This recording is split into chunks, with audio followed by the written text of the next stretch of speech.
इस विश्वविद्यालय के दीक्षांत समारोह में उपस्थित पंजाब के राज्यपाल श्री गुलाब चंद कटारिया जी, उच्च शिक्षा एवं भाषा विभाग के मंत्री श्री हरजत सिंह बैस जी, सांसद श्री विक्रमजीत सिंह साहनी जी, इस विश्वविद्यालय के कुलपति प्रोफेसर करमजीत सिंह जी, गणमान्य अतिथिगण, संकाय सदस्यों, अभिभावकों, प्रिय विद्यार्थियों, देवियों और स्वजनों, सभी को नमस्कार, जुहार।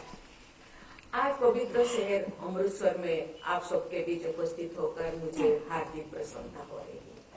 स्वर्ण मंदिर, दुर्गा मंदिर और जलियांवाला बाग के इस शहर का हम सभी देशवासियों के दिलों में महत्वपूर्ण स्थान है। ऐसे सांस्कृतिक और ऐतिहासिक महत्व के शहर में स्थित विश्वविद्यालय में अध्ययन और अध्यापन का अवसर मिलना आप सबके लिए सौभाग्य की बात है। मुझे बताया गया है कि इस विश्वविद्यालय की स्थापना श्री गुरु नानक देव जी के 5वें प्रकाश वर्ष में हुई थी।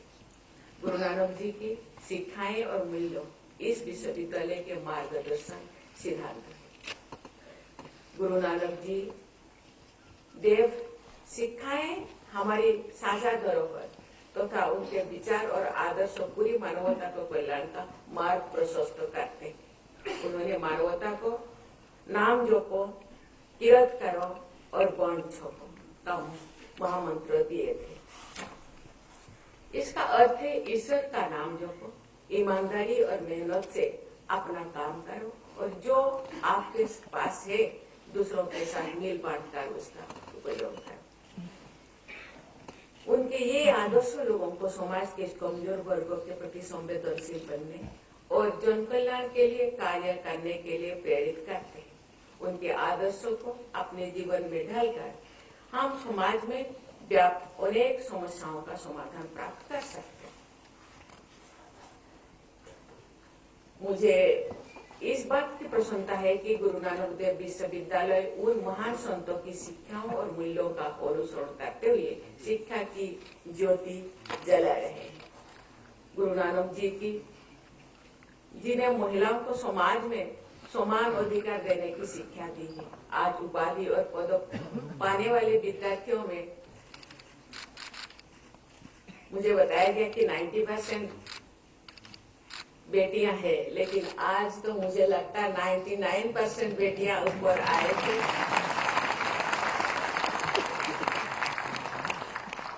मुझे ये विश्वास हो रहा है कि गुरु नानक देव विश्वविद्यालय गुरु नानक जी द्वारा दी गई शिक्षा के अनुसार महिला सशक्तिकरण के लिए प्रसाररत है। महिलाओं को पूरे आत्मविश्वास के साथ आगे बढ़ने के अवसर मिले, ये समाज और राष्ट्र के हितों में है और इसके लिए सभी को प्रयास करना चाहिए, क्योंकि भारत में 50% महिलाएं हैं। हम लोगों का जो सपना है 2047 तो भारत विकसित राष्ट्र बनेगा। इसीलिए बेटियां और बेटा दोनों मिलकर ये प्रयास करना चाहिए कि जल्द से जल्द और की प्रगति से हम वो जो सपना को हम अचीव करें। इसी दिशा में ये विश्वविद्यालय बहुत आगे है। मुझे लगता है A++ मेरा इनाम का मुझे पता नहीं, केवल प्लस क्यों देते हैं और ज्यादा प्लस देना चाहिए। ये प्यारे विद्यार्थियों, दीक्षांत समारोह का ये अवसर आपके जीवन के एक अत्यंत महत्वपूर्ण पड़ाव है। ये उपलब्धि वर्षों की आपकी साधन का परिणाम है। मैं आप जो पदक आज मिला है और उपाधि प्राप्त करने वाले सभी विद्यार्थियों को हार्दिक बधाई देती हूँ। ये उपलब्धि आपके माता पिता, अभिभावकों और शिक्षकों को भी मैं देना चाहूंगी, क्योंकि उनके मार्गदर्शन और प्रोत्साहन ने आपकी शैक्षणिक यात्रा को दिशा दी है। मैं आज दो जो महानुभव जो ऑनररी पौधा जिनको मिला है उनको भी बहुत बहुत मैं बधाई देना चाहती हूँ, क्योंकि ये केवल राज्य के नहीं पूरे देश के प्रेरणा के स्रोत है। ये सेवा मनोवृत्ति देश को समाज को आगे लेने के लिए जो उनका प्रयास, इसीलिए सभी लोगों का प्रशंसा के पात्र है। ये अवसर उनके प्रति आभार प्रकट करने का भी है। औपचारिक शिक्षा पूर्ण होने के बाद आप अलग अलग दिशाओं में अपनी यात्रा शुरू करेंगे। कुछ विद्यार्थी सरकारी या निजी क्षेत्र में सेवा देंगे, अन्य उच्च शिक्षा या शोध में आगे बढ़ेंगे। कई विद्यार्थी अपना उद्यम स्थापित करेंगे या फिर शिक्षण में अपना भविष्य बनाएंगे।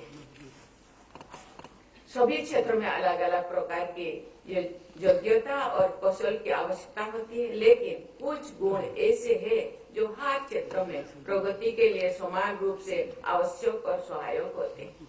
वे हैं सदैव सीखते रहने की इच्छा और प्रवृत्ति, विपरीत और कठिन परिस्थितियों में भी नैतिक मूल्यों, सत्यनिष्ठा और ईमानदारी का दृढ़ता में पालन, परिवर्तन को स्वीकार करने का साहस, असफलताओं से सीखकर आगे बढ़ने का संकल्प, टीम वर्क और सहयोग की भावना, समय और संसाधनों का अनुशासित ढंग से प्रयोग तथा ज्ञान और क्षमता का उपयोग व्यक्तिगत लाभ के लिए नहीं, बल्कि समाज और राष्ट्र के व्यापक हित के में करना है।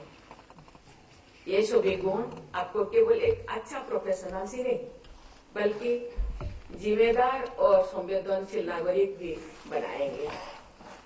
प्यारे विद्यार्थियों, शिक्षा केवल आजीविका का साधन नहीं है, ये समाज और राष्ट्र की सेवा करने का भी साधन है।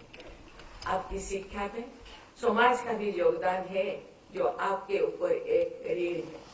ये ऋण आप कैसे लौटाएंगे, ये आपको तय करना है।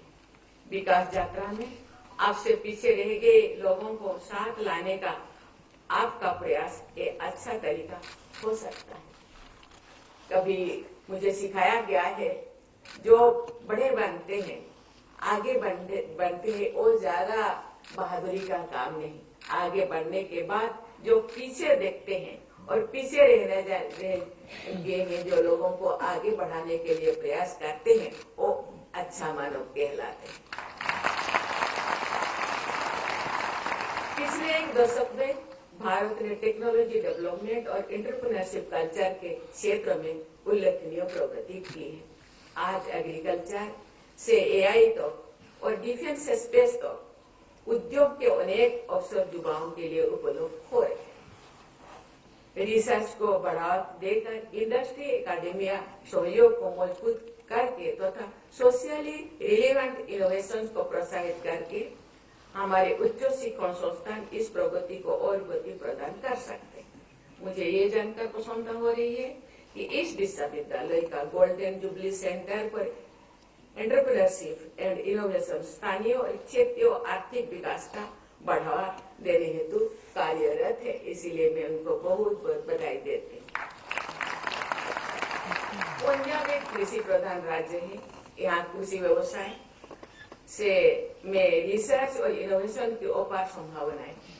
मुझे ये जानकर खुशी हो रही है कि गुरु नानक देव विश्वविद्यालय इस क्षेत्र में सहयोग प्रयास कर रहा है। ये बहुत ही प्रसन्नता की बात है कि शिक्षा के साथ साथ ये विश्वविद्यालय खेल कूद को भी प्रोत्साहित करने में आगे रहता है। जैसे कि यहाँ के चांसलर राज्यपाल महोदय हम लोगों के सामने रह के यहाँ के बच्चे हर क्षेत्र में हर इवेंट में अव्वल आते हैं और केवल राज्य ही नहीं, पर्सनल नहीं, व्यक्तिगत नहीं, समाज का एवं देश को भी दिग्दर्शन देते हैं। इस विश्वविद्यालय के खिलाड़ियों ने अंतर्राष्ट्रीय खेल प्रतिस्पर्धाओं के विभिन्न मंचों पर भारत का नाम ऊंचा किया है। मैं खिलाड़ियों और विश्वविद्यालय की पूरी टीम को बहुत बहुत सराहना करती हूँ। देवियों और स्वजनों, विश्वविद्यालय केवल उपाधि प्रदान करने का केंद्र नहीं होते, बल्कि वे समाज निर्माण के केंद्र भी होते। पिछले कुछ वर्षों में पंजाब में निशाखोरी की समस्या एक गंभीर चुनौती बनकर उभरी, जिसका सबसे अधिक प्रभाव युवाओं पर पड़ रहा था। ये समस्या स्वास्थ्य के साथ साथ सामाजिक, आर्थिक और नैतिक ताने बाने को भी प्रभावित कर रही है। इसका स्थायी समाधान एक स्वस्थ समाज के लिए आवश्यक है। इस संदर्भ में गुरु नानक देव विश्वविद्यालय जैसे शिक्षण संस्थानों की भूमिका अहम है। इस विश्वविद्यालय के सभी भागीदारों को, भटके हुए युवाओं को सही दिशा दिखाने के यथासंभव प्रयास करने चाहिए और कर रहे हैं, इसलिए मैं उनको बहुत बहुत धन्यवाद देता हूँ। अगले 2 दशक वर्ष 2047 तक भारत को विकसित राष्ट्र बनाने की दिशा में बहुत ही महत्वपूर्ण है। आज के युवा अगले 2 दशकों में विभिन्न क्षेत्रों में कार्य कर रहे होंगे, नेतृत्व कर रहे होंगे। युवा शक्ति की ऊर्जा को देश के विकास में लगाने के लिए हमारे उच्च शिक्षण संस्थान को महत्वपूर्ण भूमिका निभानी होगी। प्यारे विद्यार्थियों, भारत का भविष्य ऐसे युवाओं पर निर्भर है जो वैज्ञानिक सोच रखने वाले हो, जिम्मेदारी से कार्य कर रहे हैं और निस्वार्थ भाव से सेवा कर रहे होंगे। ऐसे सभी युवाओं से अनुरोध है कि आप जो भी कार्य चुने, ये सुनिश्चित करें कि आपका योगदान राष्ट्र को सुदृढ़ बनाएगा और मानवीय मूल्यों को मजबूत करेगा। मुझे विश्वास है कि आप भारत को और अधिक न्यायपूर्ण, समावेशी और प्रगतिशील राष्ट्र के शांति दूत के रूप में स्थापित करने के उद्देश्य के साथ जीवन में आगे बढ़ेंगे और देश को शिखर पर ले जाएंगे। मुझे शुभकामनाएं, मेरी शुभकामनाएं हमेशा आपके साथ है। धन्यवाद। जय हिंद, जय भारत।